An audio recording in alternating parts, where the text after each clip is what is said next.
Hello everyone, welcome back to Tech Simplified channel. In today's video, we are going to explore one of the Java lesser known but super powerful features, the static block. We will see how it works, what it does behind the scenes, and most importantly, where it is actually used in the real world. So let's dive in. First we have to define our class definition. As always in Java, everything starts with a class. So we are declaring class with a name static demo. And here the star of the show, that is the static block. So the static block is executed only once, and that happened before the main method when the class is loaded into memory. In this I am writing one message when the static block runs, and think of it like a preparation steps before the program starts. Now in the public static void main, I am writing a one message uh, that runs after the static block.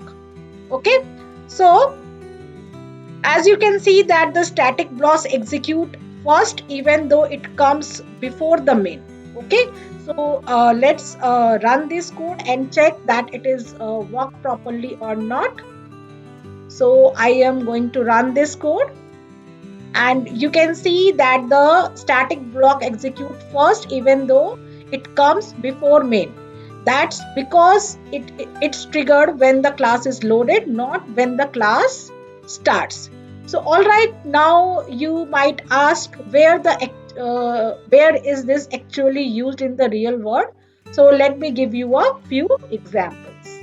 Okay, so let's see some real world applications of the static block. So basically static block is used for the configuration setups. So if you want to pass the database URL and the loading system properties before anything else, then you can use the static block.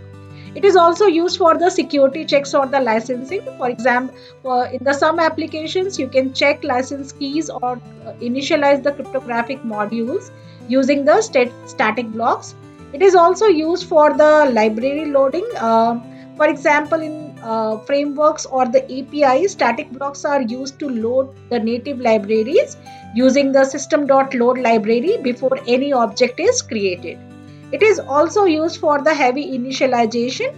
Uh, like static block are used for initializing the static resources that only need to be created once, like a static cache or the connection tool.